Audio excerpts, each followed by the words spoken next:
Hey, well, good afternoon, YTPC. This is Dave coming to you from the Paddock Southern down in Southern Maryland. It's probably like 3:30 or 4 o'clock on Saturday afternoon, and we're going to try something different today. We're going to actually sit in the paddock itself, not up at my desk. And I just turned on my big chairs around so you can kind of, rather than look out into the terrible part of the garage, I thought I'd turn the chair around so you at least my cellar can be the backdrop for this conversation. In fact, I'm going to take a stop here and turn you around, just take you through it, because a lot of you have seen the cellar, but maybe some of you haven't. So we're just going to take maybe a 1 or 2 minute kind of a little bit slower tour around it, and then we'll sit down, we'll have a chat for a few minutes. This is our fireside chat today because it has been pouring down rain since about 7 o'clock this morning, and it's supposed to continue like till 10 o'clock or even midnight tonight. There's no chance of doing anything outside today. So it's that kind of rain where you get wet just doing your grocery shopping or going to the bank or doing your little errands. You just get soaking wet. It's just raining that hard. So there's just no chance of any sort of fireside chat today. So this will take the place of it today. So I decided to show you, this is where I'm coming to you from today, this chair. And I've got a studio light on. Just does a little bit less shadow and lights things up a little bit better. But I guess I should show you the bar. So here's my moonshines and kind of my more red neckery, some Fireball, my crowns, some really nice rums, then my whiskeys, and just kind of top shelving it a little bit. And my coffee pot, my fridge, and then we get over here to, this is sort of my daily rotation. I got pounder jars up on top. I clearly never like to run out of them, so I keep several empty. And then this is my daily rotation, just down all these jars. I mean, I think I counted 66 or 70 of them the other day. And then this is my HU rack. This is all the supposedly discontinued HU brands. My Tupperdoors. Come with Tupperdoors. Maltese Falcon, corncob pipe. Sort of my Codger corner. And you see all my Captain Blacks, all in my pounder jars. And then it turns the corner. Then we started getting a mix of pounder jars and tins.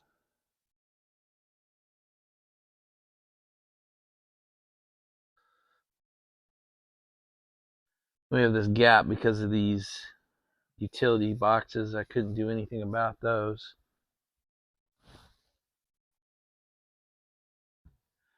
And then the last three are all kind of mixes of pounder jars and tins.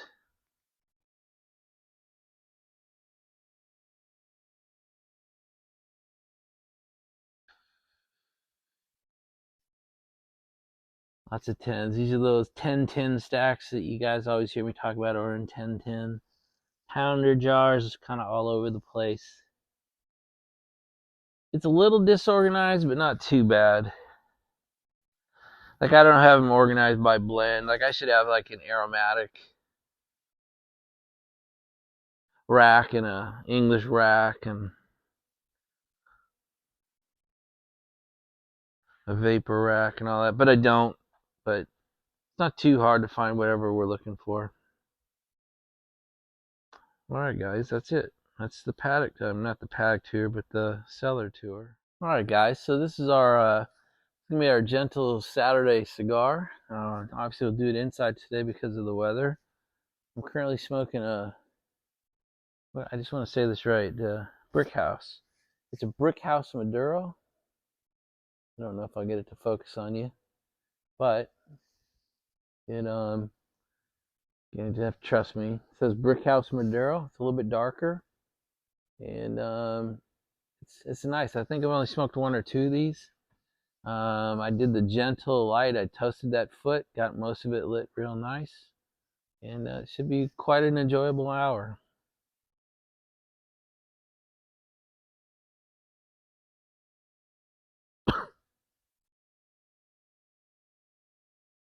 Retro is a little harsh for me, but so far it tastes good.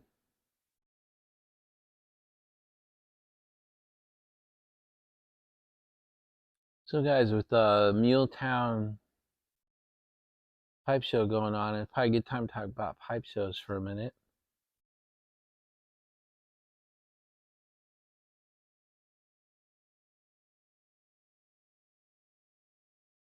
I know a number of people asked if I'm planning to come in any pipe shows this year, and the real answer is no, or at least not right now. I'm still about a year into this, and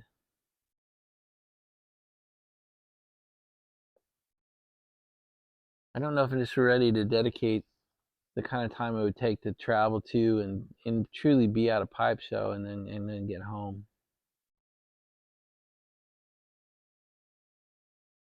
It certainly doesn't mean I don't want to go. If I could telepod to a pipe show, I'd go to all of them. But Muletown, it's a 11-hour drive each way, so it's essentially a day's drive and then 2 days there and a day back. So 4 days to go to a pipe show. Just not there yet.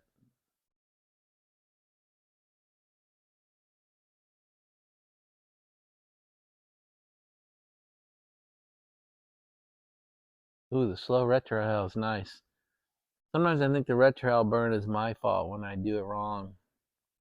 I think sometimes I'm too aggressive with it, but when I do a nice, gentle, slow retrohale, it turns out nice. That one was very good.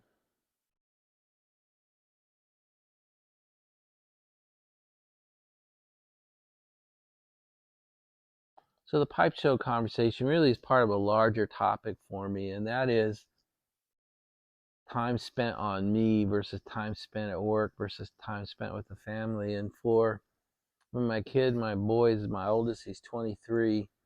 It's for 17 of his 23 years, I wasn't home a whole lot.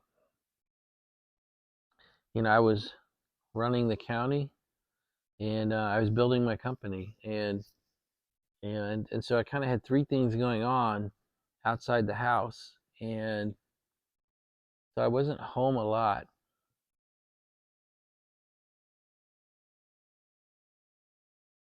Now my wife made it clear that she was going to stay home and be a mom, so it made that possible.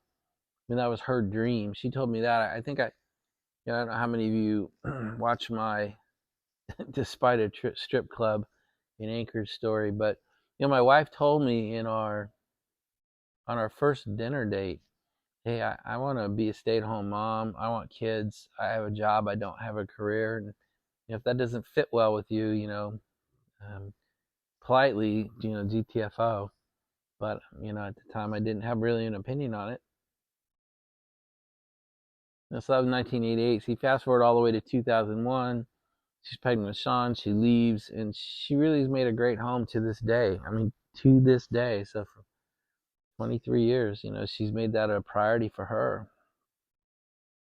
And that really allowed me to go build the income, build the build the business, and then fix the county that was surrounded us. Our county was in a bad way. It was being run like it was the 1960s, 1970s, and it needed to be modernized. So I stepped forward and really took part of that for 8 years.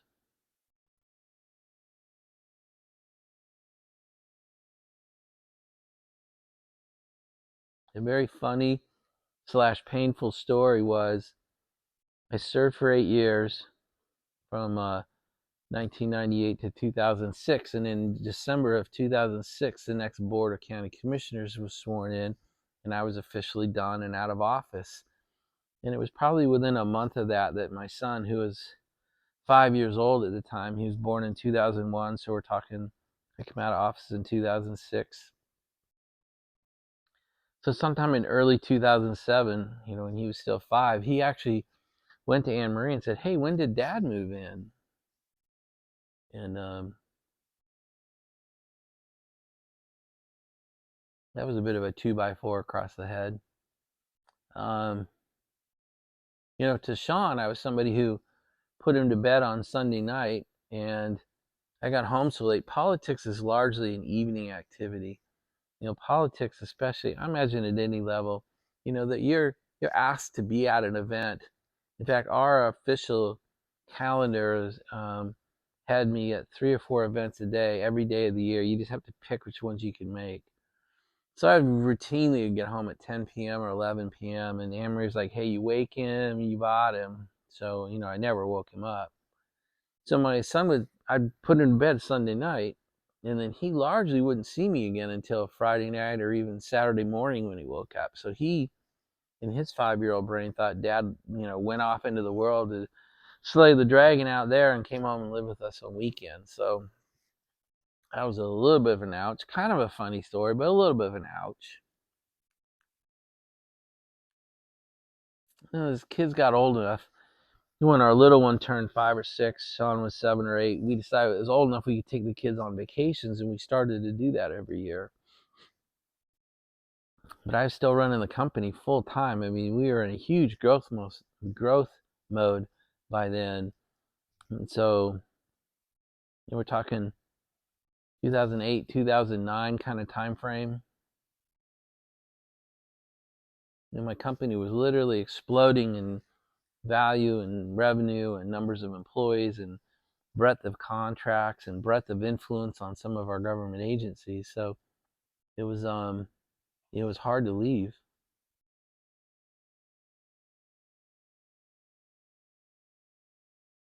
So on most vacations, I would be there for the morning, and then during the day for 3, 4, 5 hours I'd work, and then I'd see them for the afternoon and evenings and dinners and all that. And they got used to that. I mean, they didn't know they didn't know any different. They didn't know every dad didn't do that. So, but there's a story. We took a cruise. We took a 2-week vacation. It was a week in Alaska on the train. It starts in Fairbanks, and you take the train down to the port just south of Alaska, just south of Anchorage. And then you pick up a cruise ship, and you take the cruise ship down to Vancouver.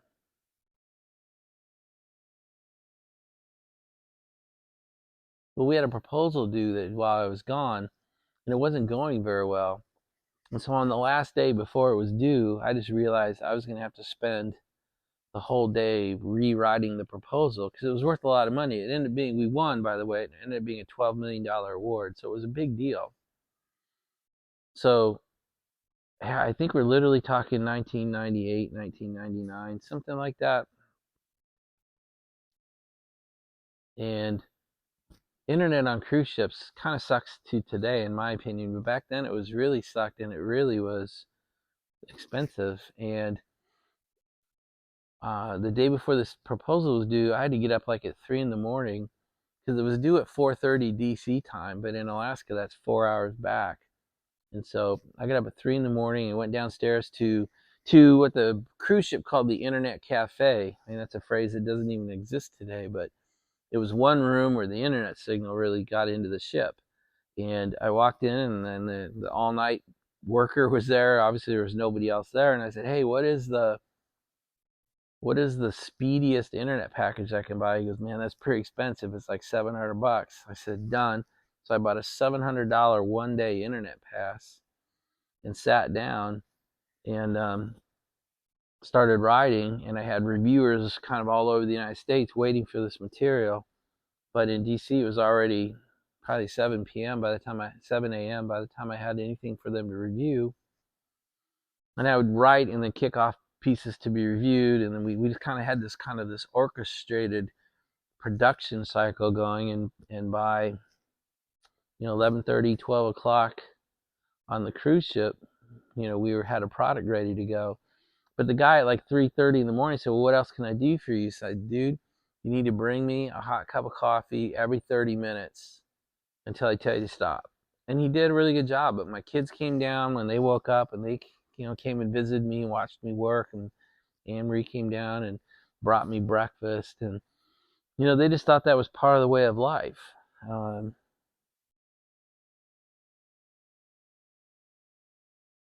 And we still had amazing days. I mean, as soon as I got done, we celebrated by grabbing champagne and sitting out in the hot tub on the back tail of the cruise ship, and it was just us for some reason. It was just the four of us. We had a great couple hours together. Um, when they backed the cruise ship up against the glaciers, we were right there to see it. So we had lots and lots of good time, but we also had lots of time where Dad was working during these vacations. So I just tell you that one story because it's representative of most days I was on vacation, on most vacations for most of my kids' lives. So the saying of, do the best with what you have, with where you're at, really applies. This Dave in this world wouldn't want to do that, but, you know, 15, 17 years ago, that's what I needed to do, in order to provide for the family. Then fast forward and I retired. I sold the company in 2019.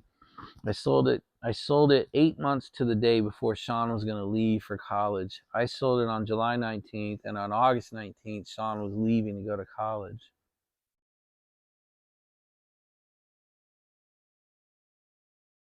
And Sean and I had an okay relationship at the time. And I said, "Hey, bud, we have 8 months to the day before you leave the house. Let's make this work." And he was a full partner and said, "Yeah, let's be the best we can be when I go to college." And we spent every day together. We spent a lot of weekends together, and really completely rebuilt or built for the first time a deep, trusting relationship between us, and it was fantastic. And to this day, I mean, you've seen it. You see how I talk about him. His friends talk, say, "God, this guy's always talking about you." So I mean, I'm talking about him. He's talking about me. I love to take care of his dog. I love to get out to Denver to see him. He comes home and spends a month with us for Christmas. So we've really maintained that 5 years later. So I don't think I regret my decisions early, but I thank God I was able to build the kind of relationship with both him and Lauren that I have through this day. I promise you I'm getting to pipe shows. So we fast forward to the retirement, put my relationship with my kids together, but I'm kind of bored, right? I went from working 12 to 14 hours a day to zero.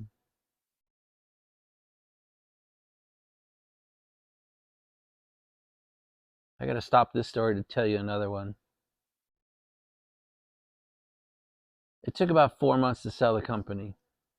The due diligence required to sell a company that size, and the amount of investment, the check they're going to write, causes the buyer to want to verify everything, which is fine.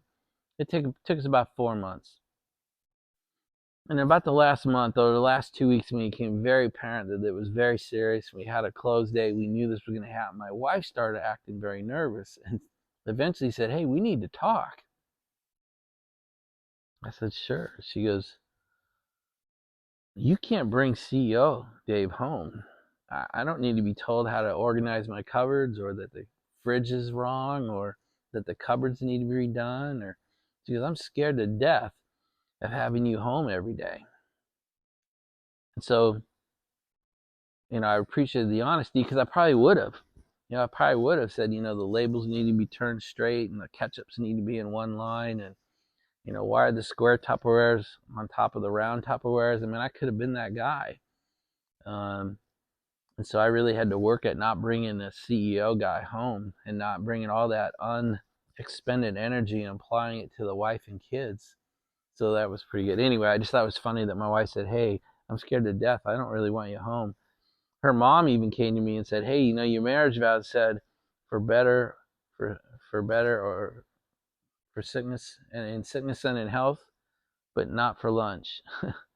She goes, "Marriages aren't meant for lunch. Married people aren't meant to be around each other all day long, every day."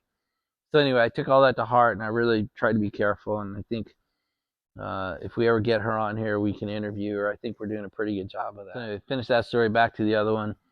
So I'm retired, I'm home, I've built this relationship with my kids, but I'm bored. What do I do? And so I jumped into my cars. I bought a professional drag car, a 2014 Ford Cobra Jet, and I ran eighth and quarter miles for 3 years, 2 seasons. We did great. We run 8-1.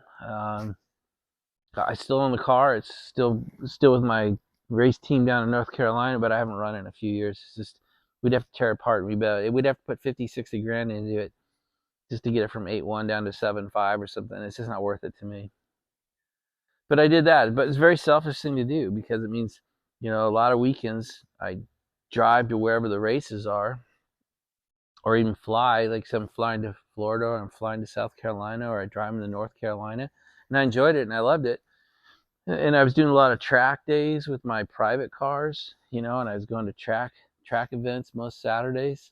But that's me. My kids aren't going. My wife's not going. That was me. So I was starting to go back to that, not home as much.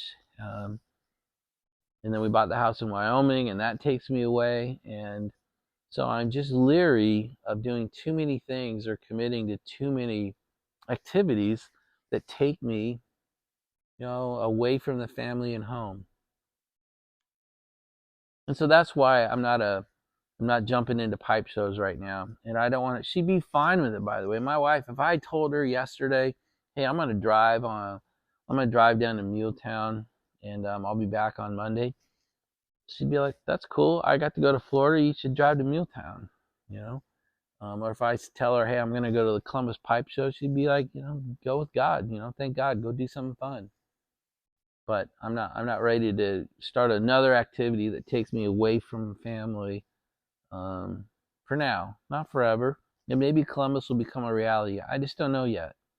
But a number of you have asked if I'm going to go, and if not, why not? And why am I not doing shows? So I just wanted to kind of give you a deep, real answer that goes all the way back to, when I was raising my kids and up through my retirement in the last 5 years, and now to today. So hopefully I didn't get too rambly. Hopefully it came through as an answer. But that's why I'm currently not planning to go any pipe shows for 24.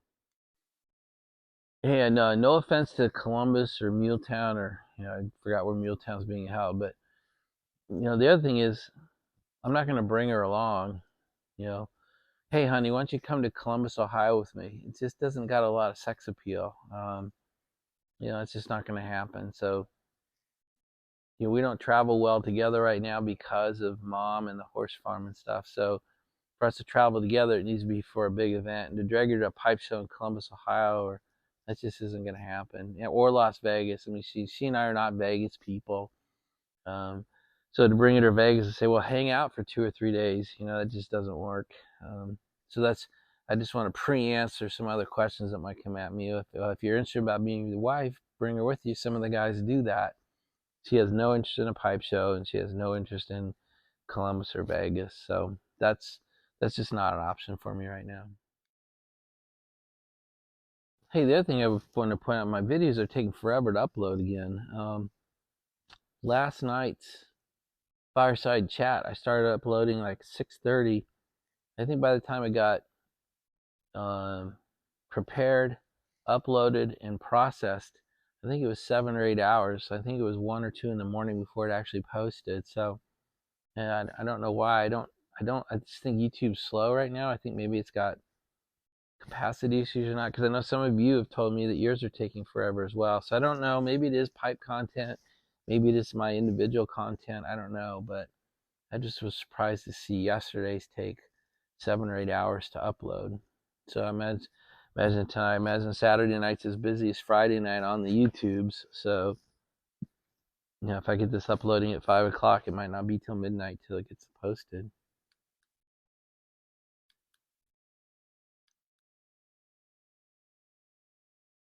So my answer about pipe shows goes to, why it's so important to me to spend time with my mother-in-law, my mom right now. Like today, she had such a good time yesterday going out for lunch that she decided today would be okay to bring her lunch. So we went to a really nice pit beef place and brought lunch into her and my wife's sister, my sister-in-law. So yeah, the four of us had a really nice lunch around the kitchen table at mom's house. It was fantastic. So the pit beef place, Bayside Bull is what it's called. It's really meant to be like a workman's place. There's no place to sit. It's really meant for you to pull up in your work truck, go in onto the counter, pull the stuff out of the fridge you want, shout if you want fries or not, tell them what kind of sandwich you want. They're sitting there right there, slicing the beef or the turkey or the barbecue or the ribs, slapping it in sandwiches, putting it in a bag, take your money, and you walk out the other side of the counter, go through the other door, and back to your truck. I mean, it's quite a production, but my gosh, it's it's all cooked right there. You can literally see them cooking. It's all fresh, made that day. If you get their salads or whatever, fantastic place. I love it. Just that blue collar workman's sandwich. It's fantastic. Um, so anyway, that's what we took. That's what we grabbed from Mom. Pit beef sandwiches. Fantastic lunch. But it was also great because it was another hour and a half with Mom. You know, she was having a good day. She was feeling pretty good physically. She was chatty.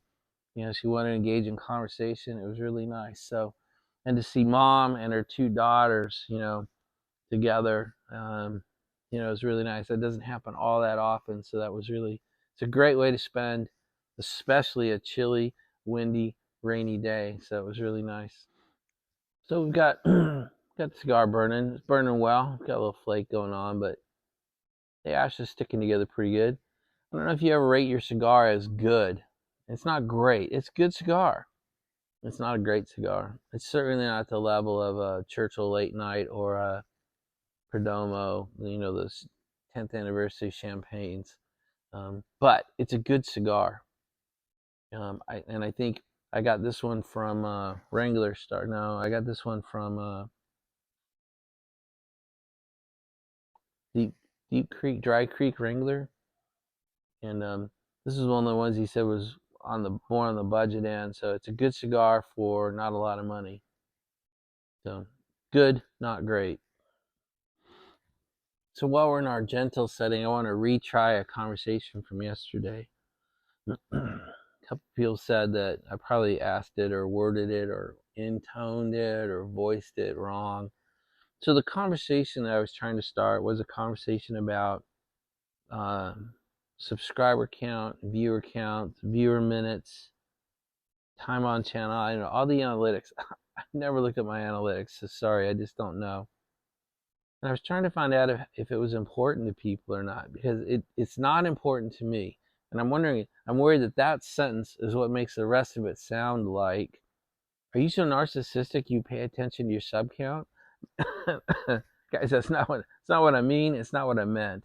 But I get that how I word things or how I order things can really influence, you know, how something comes across in a 5-minute part of the video. So let me try it again. I don't really know my sub count. I don't know my views. I don't know my viewer counts. I don't know my minutes. Like I said, I've never even opened the analytics tab. All I really do is I click YouTube Studio, I click on your videos, and I click on comments, because there's comments get stuck, and that's really all I use that for.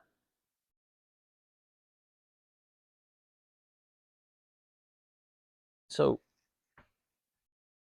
and I guess I'm asking the question: am I missing something? Should I be looking at that stuff? You know, what am I missing? And so the question was, do you, and why do you?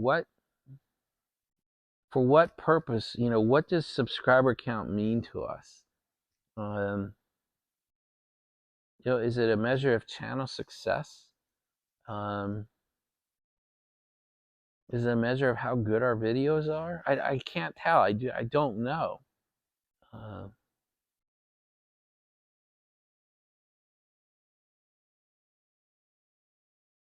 I don't know how to change my channel because of my sub count. I look at, let's have a larger conversation about information. So when I was county exec or president of the board of county commissioners, as we call it here, I would push the board to make decisions when there was enough information to make the decision. Because sometimes we push off decisions just to push them off we push off decisions even though we have all the information we need.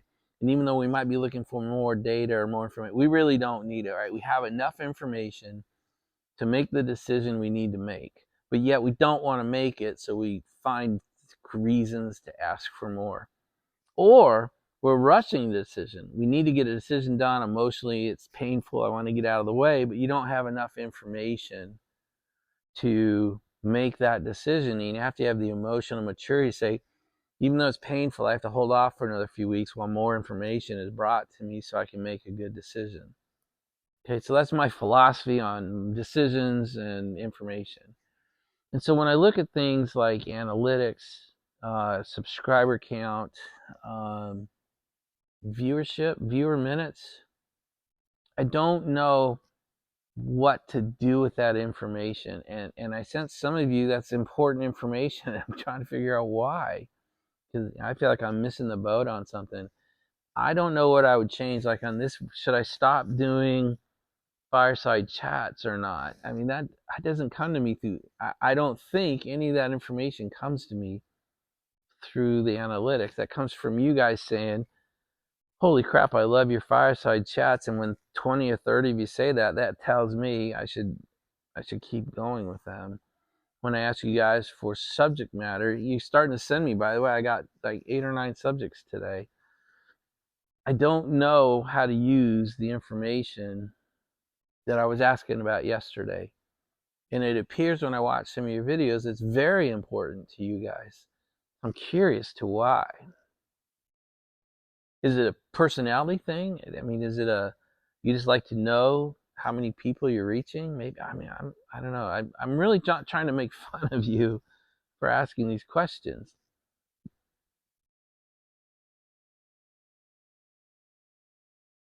Like, do you go through and analyze your top 3 or 4 videos by viewer count, or how many people, I guess you can tell who watches and for how long? Do you look at the videos that are watched the most to completion? Do you look at the ones that are capture the most views? Do you look at the ones that capture the most view minutes and say, what are the common elements of those 3 or those 5? And you start curving your channel to be more like that? That I get. I just don't know if is that what we're doing.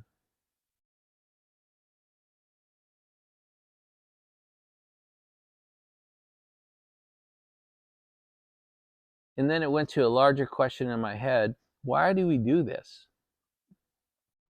I mean, literally, why do we get on and talk to this stupid phone with no other human around? And why do we do it?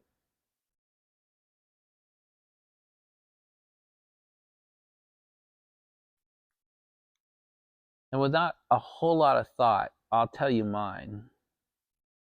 So this is kind of off, like literally thought about it while I was talking. So I think I do this for 2 purposes. One is for the social connection. You know, literally the one-on-ones. There must be 20, 30 of you that I talk to more than just on video now. Some of you are becoming true friends over even on the phone or over texting or email, or I mean, some of the commenting you see going back and forth. The best example of that on commenting is Gary, Pipe Monkey, and me. You can see us going back and forth on comments. So I think that's one of the reasons I do it. As I'm coming a 60-year-old guy, like I don't think 60-year-old guys are very good at making new friends. I'll just say it. I know I'm not. And I think this is a vehicle for us to do that. I sense we truly care about each other, and it's a great way to reach out to, maybe people who like the Brotherhood of the Leaf or the Pipes, and that gave us an initial contact point that we don't have with the general public out there on the other side of those doors. But I'm pretty sure that's one of the reasons I do it. I saw it while I was doing my watching the videos and commenting and reading the comments for all those months from January to November last year. And I said, God, I want in on this. I want a piece of this. I want the social interaction that I'm seeing. And the presenters I think, get better social interaction than the non-presenters. I'm pretty sure. No, it's be careful with the broad brush. I get it, but I know I get a lot more interaction now that I'm on this side of the camera than I did as a commenter, an only commenter only. I don't know how do I say it without being too offensive. You know, so the last 3 months have been amazingly interactive versus the first 8 or 9 months were not. Well, maybe that's just me getting better at it too. But the second reason is I want to give back. First of all, I was consuming a lot of material, and I know it takes a lot to make these videos. I was consuming a lot and putting nothing back into it. And I wanted to put something back in. And then as I've done this from early November through today, it was at 3 months, right? November, December, January, February, 4 months really. I want to contribute more. I want to answer questions, and I want to teach things that I don't see taught out there. Things like the Restart series and things like the Investing series that I don't think are taught out there in the world anymore. And like some of you even said in your comments, even if this stuff helps one person, it's worth it to me. So those are my 2 reasons. There might be others. They might not even be the 2 main reasons. In 6 months, maybe I'll have a lot better answer for you. But those are my answers. Why am I doing this? Social interaction with you guys, because I really do. I'm really enjoying it. And 2, I feel like I'm contributing. And those are 2 very important things to me. So that's why I do it. And I don't know how my channel analytics play into either of those roles. So therefore, I have questions. If it's important to you, why is it important to you? What do you do with the information? Or is it just I feel good when the numbers get bigger? I mean, I don't care. I don't care what your answer is, and I'm not laughing at you. I'm curious what you do with these numbers. And if it's just I feel better when the number goes up, so be it. So here, I'm going to be done talking about that. But I wanted to retry in hopefully a less offensive manner asking the questions. So let's see, me sticking those HU blends into the key tags have generated a couple questions like, hey, like I've had several people try to order HU blends, and I got a question overnight, and I just replied to you a minute ago. But I've also had the same question over the last couple months while I was doing my orders. And some people are having trouble with their shipments getting stopped, almost like they were commercial shipments at the border. And they were asking me if I ever had that problem. And I got to say no. I've probably got 1,000 tins. I don't even know how many that is.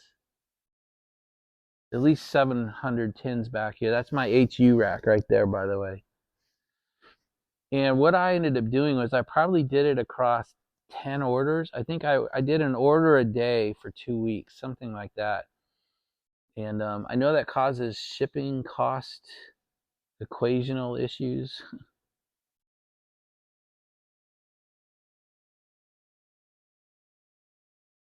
But I did them all at Esterval's.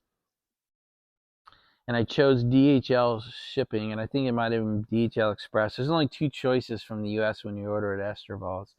I chose the DHL one, which I think is more expensive than the other one.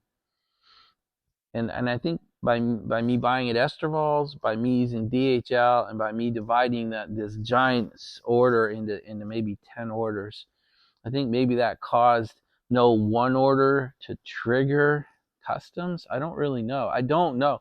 So I talk so much and then I say I don't know. I really don't know why none of my shipments got stopped, questioned, cut open, sent back, refused. None. Zero. I had 0 issues. But I know a number of you have had issues.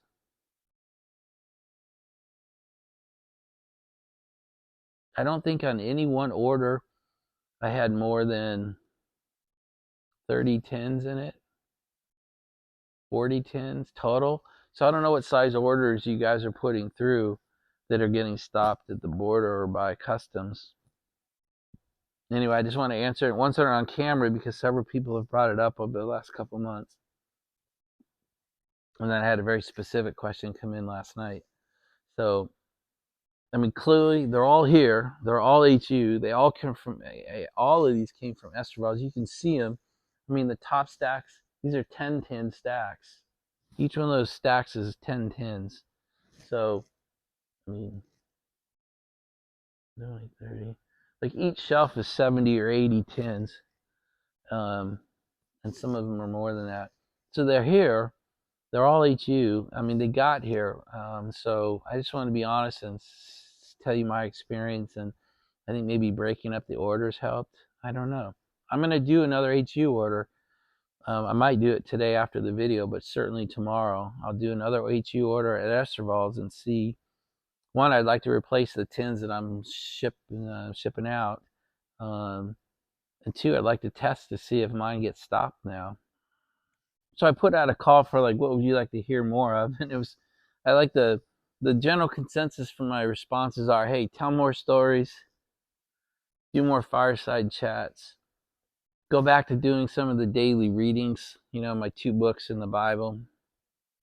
So I'll definitely do that. What was the one that cracked me up? Oh yeah, take us for a ride. A number of you have said, hey, get your cars out and take us for a ride. Show the cold start. Let us get in with you and take us for a ride. So we'll do, we'll do from the driver's seat chats. But the weather just has sucked. Okay, so I've got a couple of loops. I call them performance loops, and we'll have a little bit of fun with the cars. But we're just not ready here in Maryland yet. It is no fun when it's raining. It's no fun when the pavement's wet. So, but we're getting close. So we're sitting here on March 8th. You know, even in the next couple of weeks, it should be good. And then I'll be gone pretty much month of April. But May and June, and then into the summer, it should be great. So I probably won't do one for a week or two because I need the weather to get better. But enough of you have said, hey, let's get into the car. So my old channel, we did a lot of that. Yeah, I've got the suction cups and the things to do that right. So we'll get in the cars. I know a number of you said, hey, I want to see that stock car, that NASCAR go. So we'll do the rusty car. So we'll do that. That was a good idea. Hey guys, not investment advice, but I would feel like a true piece of shit if I'm making a financial strategic move, make a lot of money in it, and tell you in a couple years that I did it. That doesn't feel good to me. So I'm telling you what I'm going to do. I'm not advising you to do it. I just want you to know I'm doing it. So Bitcoin hit an all-time high on Thursday.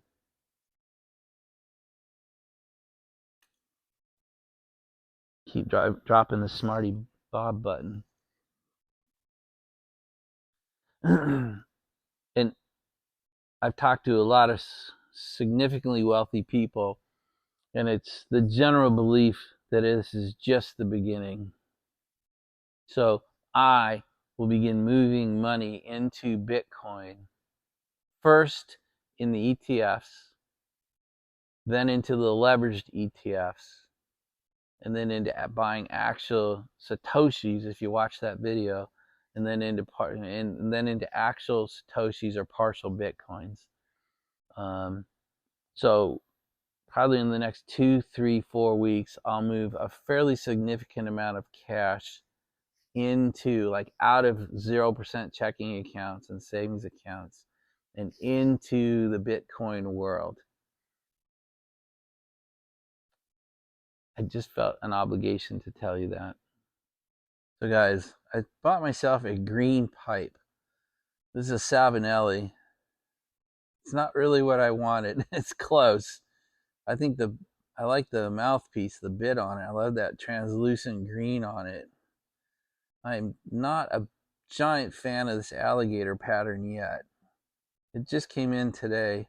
I wanted a St. Patrick's Day pipe. So it's brand new. I mean, it literally just got here last night. But I bought this because I wanted to take part in a St. Patrick's Day set of smokes. So this is what I'll be using for now. The green is kind of cool. I just don't know if the alligator pattern is going to grow on me or not. But I just wanted to show that to you.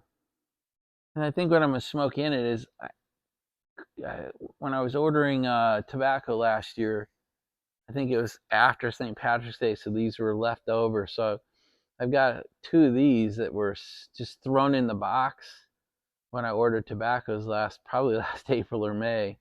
So I got 2 of these. So I'm going to try this green pipe out with some St. Patrick's Day Reserve, and we'll see how that goes. I just thought St. Patrick's Day I just like it, the leprechaun, the pipes, all that seems to map well to the Irish history. So anyway, I wanted a green pipe. I wanted to try this little, not green tobacco, but so we'll see how that goes. Maybe we'll start that up tomorrow. All right, another thing is maybe a health thing.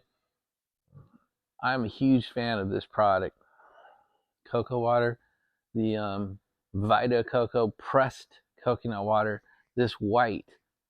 The white one is critical. The blue is more water. This has a lot more coconut milk in it. It's a soothing, coating feeling. So if you have mouth issues, Dave, you might want to consider drinking this while you're smoking your pipe. There's a special mouthwash that is made for if you have mouth issues as well. It's an aloe based. Hang on a second. I've got some laying around. I'll be right back. I'm like product boy today. So this is what I use. This Natural Dentist. And this particular one is a peppermint. What does it say? Peppermint twist. There's also an orangey version of this. But anyway, Natural Dentist, this is aloe vera based, not alcohol based. So, if you use something like, what's the famous one? Can't think of it right now. But anyway, that's embarrassing. There's your 60-year-old CRS event. Anyway, aloe base is cooling and actually helps your mouth repair kind of after you're done. This helps cool and repair your mouth while you're smoking. Some of you are going to bitch and moan and say, well, this got a little bit of coating to my mouth and I don't like that. And don't use it. But if you got mouth issues, Dave, these are the products I would recommend to help with that a little bit. I think, in my studies of the science of smoking, one of the biggest problems we have is we smoke hot, right? If you're a freight trainer, if you're an impatient smoker, you actually bring a lot of heat into your mouth. I mean, that ruins the smoke, by the way, as well. It ruins the event, the experience, but it also damages your mouth. So if you can drink something that helps cool your mouth off and then use a non-alcohol base, Listerine, remembered it. Listerine is an alcohol-based. It was actually introduced as a floor cleaner back in the 30s, but I use it. I mean, my God, I've been a Listerine guy for 40 years, but it is a horrible thing to put in my mouth after I've smoked. It takes my hot mouth and actually burns it. So anyway, there we go. I received these guys.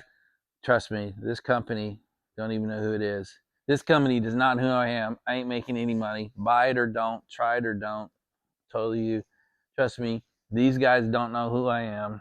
I make nothing off of it. This is a PSA. Just trying to save your mouth from getting burned up. All right, no more product placements for the day. Sorry about that.